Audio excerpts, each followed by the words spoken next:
À 20h seront publiés les chiffres de la Fed. Alors, que faut-il faire d'ici là? Eh bien, écoutez, c'est ce que je vous propose de voir dans cette émission. Je suis ravi de vous retrouver. C'est Riquet. Nous sommes le mercredi 13 décembre et aujourd'hui, on va s'intéresser aux indices, principalement DAX, S&P 500, Nasdaq, Dow Jones.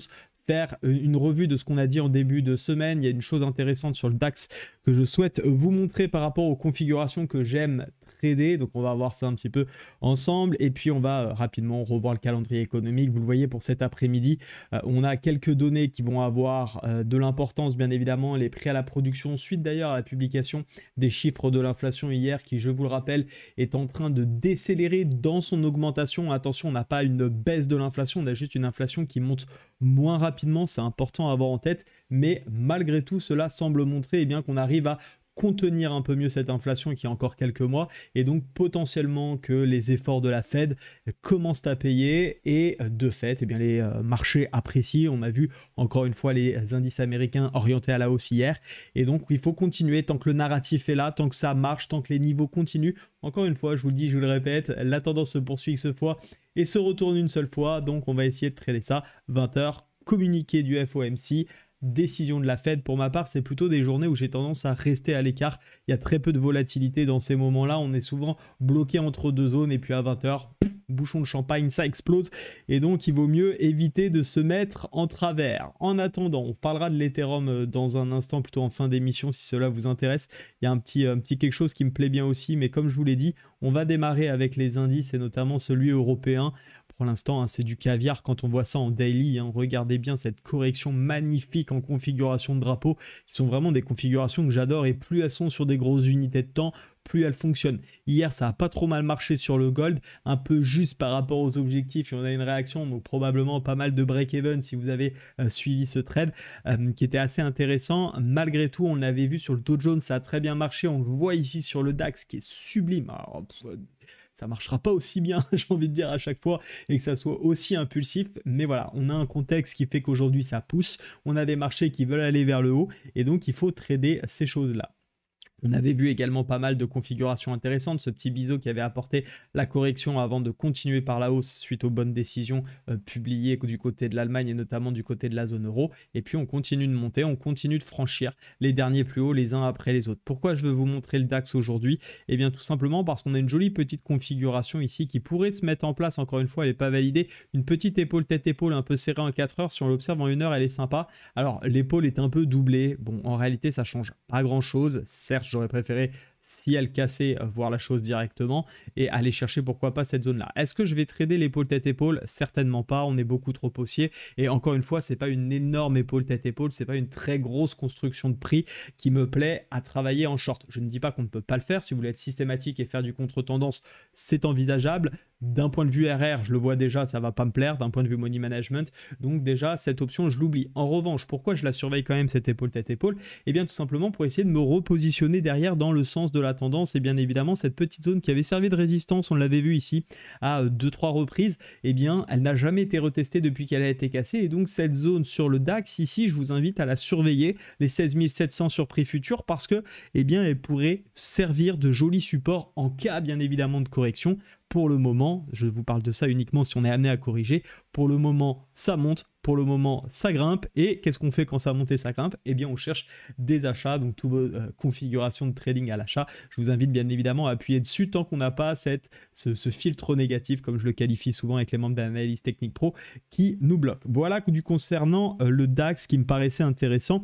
On va voir également du côté du Nasdaq ce qui s'est passé. Super, il y a eu des très beaux trades qui ont été pris hier du côté d'analyse technique pro. C'était la petite zone qu'on avait identifiée. Super retour sur les derniers plus hauts. Vous voyez, par rapport au DAX, typiquement, on reteste les derniers plus hauts, on fait une avalante. Et j'ai notamment Nabil qui a bien su s'en sortir hier. Donc, c'était plutôt cool qui m'a partagé son trade ce matin. Et on voit ici la belle accélération, bien dans la méthode, des jolis ratios. Et on voit cette congestion ici qui se fait très clairement très serrée. Hein. Congestion très serrée. Je ne m'amuserai pas entre nous à jouer la cassure par le haut ou par le bas. Déjà par le bas encore moins parce que nous sommes dans une super tendance haussière. Mais ni par le haut parce que je vous le dis, avec la Fed, pour moi, il faut rester prudent. En revanche, voir un petit peu ce qui se passe. Deux scénarios potentiels, imaginons que la Fed traîne un peu des pieds et ne veuille pas donner satisfaction au marché. Pourquoi pas revenir encore une fois tester ce niveau-là qui est très intéressant encore une fois à payer à mon sens. Maintenant, si ça décide de monter, parce que c'est clairement une opportunité faisable et qu'on pourrait anticiper, les derniers plus hauts, ils sont encore un poil hauts, hein, comme on peut le voir, donc il y a de la marge. Il ne faut pas penser que parce qu'on a fait les plus hauts annuels ici de 2023, ça y est, on ne peut plus monter. Si début 2024, on veut continuer à monter, on montera, ok? Pour le moment, le narratif, il est là, c'est la Fed, étant que tout le reste, j'ai envie de dire, tiens bon, bah, la Fed peut encore resserrer les boulons concernant l'économie, il y a de la place aux US, a priori l'Europe, bon, même si c'était pas folichon, j'ai trouvé de mon côté, mais en tout cas, les marchés ont envie de monter, encore une fois, il faut écouter le marché et pas ce qu'on a envie de voir ou ce qu'on a envie de trader, il y a toujours un décalage qui se met en place, et pour le moment, ça monte, pour le moment, on a de la volonté de monter, et donc je serai bien évidemment à l'achat jusqu'au niveau qu'on a déterminé ensemble. En tout cas, ça sera l'objectif moyen terme et pourquoi pas trader et accompagner les prix jusqu'à configuration de retournement. On le voit bien sur le Nasdaq. Les niveaux, ils tiennent très bien pour le moment et donc systématiquement, on les reteste, on s'appuie et on finit par casser. Donc pourquoi changer de méthode tant que le marché nous donne raison? Même chose sur le S&P 500, je ne vais pas passer 2 heures. Rappelez-vous, on avait cette petite zone, regardez, on la casse, on vient se réappuyer dessus et lundi, on accélère. Petite correction de début de mardi, on revient tester quasiment la petite zone ici si je descends 1 heure. Hop, on avait une toute petite zone ici qui s'était faite, elle est vraiment un petit peu étriquée, mais comme le Nasdaq, bim, on touche, on repart. Quand on a des fortes tendances, les retests marchent très bien. Ça ne veut pas dire que c'est systématique encore une fois, mais ça fonctionne très bien et on le voit encore à l'écran. Donc ici, on a encore un petit palier pour aller chercher. On voit que c'est un peu plus serré, donc attention malgré tout, ces derniers plus hauts étant les plus hauts historiques ici sur le SP500.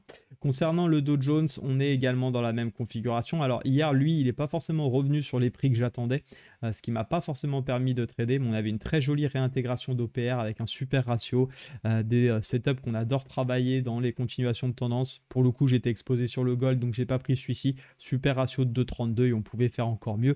Pour les plus agressifs, je vois qu'on a été chercher les derniers plus hauts à 17h40, ouais, donc plutôt intéressant avec des ratios de 4 ou 5, ça franchement c'est du caviar.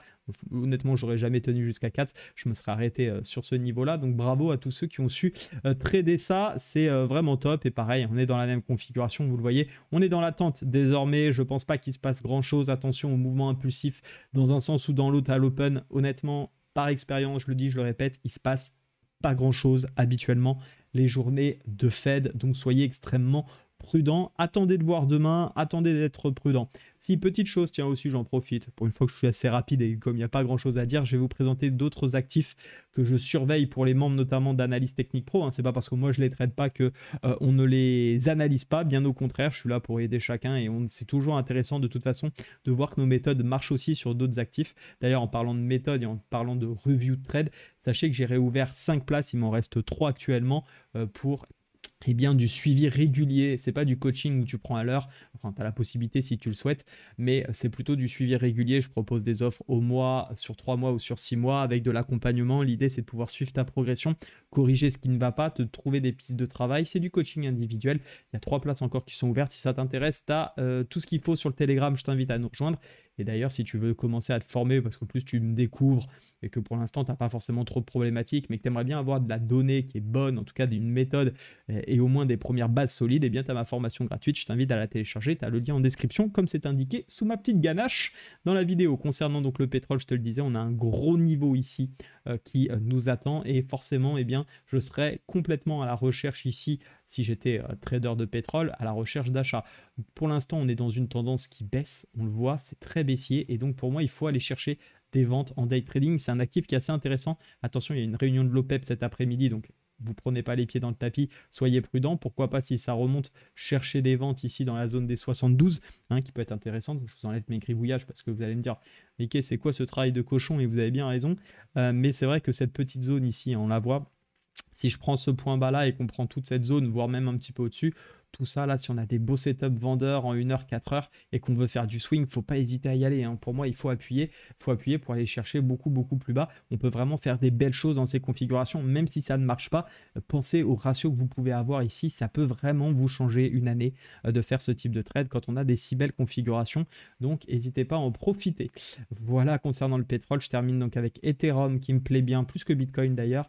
Pourquoi? Bah, un petit peu dans la même dynamique de ce qu'on a vu sur le DAX et sur aussi comment vous dire, les indices.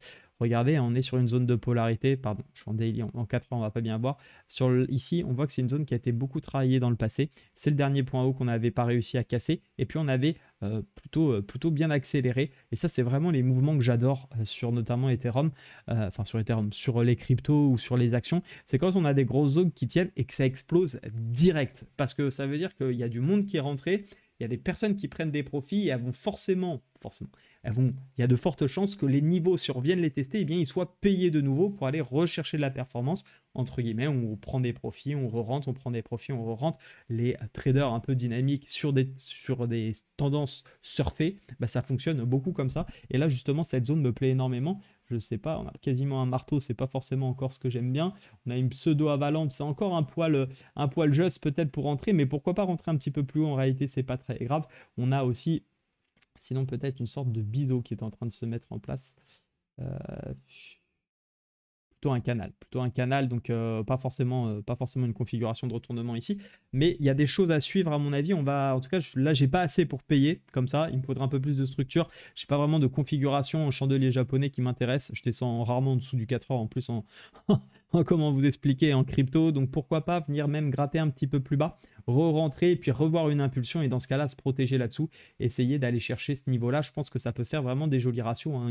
Là je suis clairement dans l'hypothétique, mais c'est intéressant de se projeter un petit peu, et on voit que typiquement, là je suis vraiment dans l'hypothétique, mais on pourrait peut-être avoir des ratios entre 4 et 2,50 grosso modo, et ça forcément dans des grosses tendances, eh bien c'est des choses qui me plaisent à travailler. Voilà, je vous souhaite une excellente journée, n'hésitez pas à me rejoindre sur Telegram, il y a pas mal d'infos qui circulent, il y a énormément de contenu qui arrive prochainement, je suis complètement focalisé là-dessus actuellement. Donc ne ratez rien. Si vous aimez ces petits riz quotidiennes, n'hésitez pas à mettre le petit like, abonnez-vous si ce n'est pas déjà fait. Bonne journée, soyez prudents sur les marchés, ciao.